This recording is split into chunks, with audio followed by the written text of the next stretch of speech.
Shalom jemaat Tuhan yang saya kasihi, dalam episode kali ini kita belajar satu topik firman Tuhan yang saya beri judul adalah menunda belum tentu buruk. Menunda belum tentu itu buruk.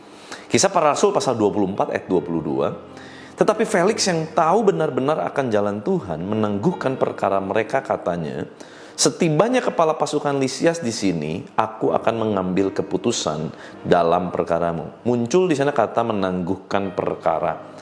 Nah, saudara, jujur untuk beberapa jenis kepribadian, ada yang memang senang untuk mengambil sebuah resiko. Seorang yang risk taker.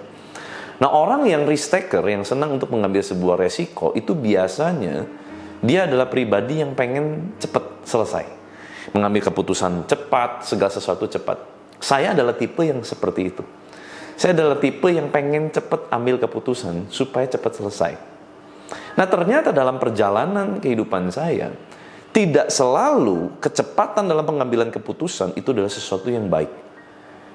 Justru kadang dalam keadaan terdesak, terus kita mengambil keputusan dengan cepat, biasanya dalam tekanan, dalam emosi, dalam marah, dalam kecewa, kita lekas mengambil sebuah keputusan, cenderung keputusan kita akan jadi keputusan yang keliru.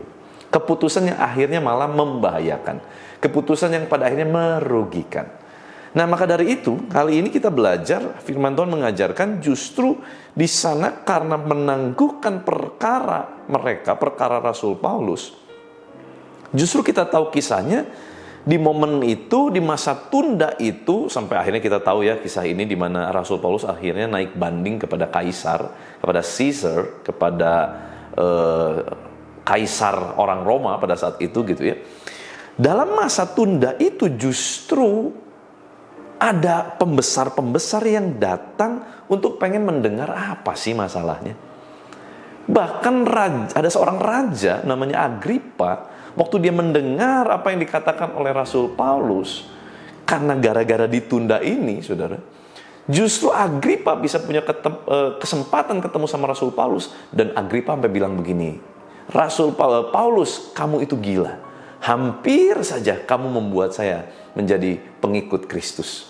Hampir. Tetapi saya yakin dan percaya, waktu Agripa pulang, mungkin saya nggak tahu karena Alkitab tidak mencatatnya, mungkin Agripa menjadi orang yang pulang dan percaya Yesus.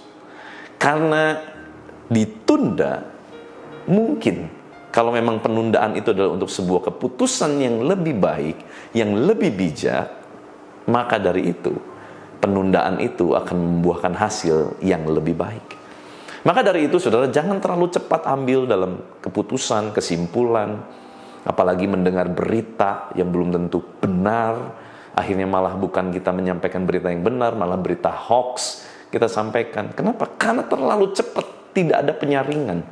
Nah, hari ini jelas dikatakan peristiwa menangguhkan perkara itu justru mendatangkan kebaikan. Nah, saudara, yang paling penting adalah begini, bukan soal semua hal jadi harus ditunda, itu juga tidak baik gitu, saudara ya. Ada hal yang memang harus segera diselesaikan, kita selesaikan. Tetapi kita perlu mengerti adalah esensinya, tujuan dari kita lekas ambil keputusan dan menunda sebuah keputusan, itu yang penting. Kalau kita menunda keputusan karena kita memang malas, pengennya udahlah siapa tahu dengan ditunda selesai sendiri masalahnya. Nah, itu adalah keputusan yang keliru. Menunda untuk hal yang salah.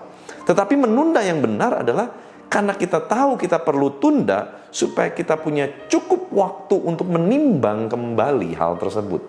Atau punya cukup waktu untuk bisa membawa di dalam doa. Nah, ini kita perlu belajar hari ini, di mana tidak selalu kecepatan dalam pengambilan keputusan adalah hal yang baik. Justru terkadang kita harus belajar untuk mundur satu langkah supaya kita bisa mengambil keputusan yang lebih baik. Izinkan saya berdoa buat saudara. Tuhan, terima kasih buat firman-Mu. Hari ini kami belajar untuk bagaimana kami bersikap, tidak terlalu terburu-buru dalam mengambil keputusan.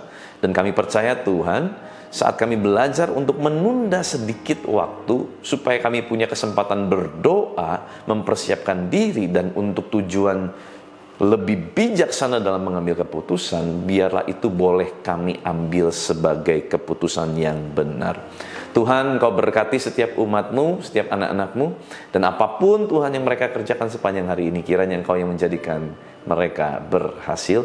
Berkati mereka dalam kesehatan, usaha bisnis pekerjaan, mereka yang studi, mereka yang ibu rumah tangga, mereka yang sedang dalam pergumulan. Tuhan, biar Engkau yang terus menuntun langkah hidup setiap kami, sehingga kami ada di dalam tracknya, jalurnya Tuhan setiap hari. Terima kasih Bapa, biar kuasa kehidupan dan kuasa kebangkitan Kristus yang boleh mengalir memerintah atas setiap kami di dalam nama Tuhan Yesus Kristus. Haleluya, sama-sama kita katakan amin. Tuhan Yesus memberkati.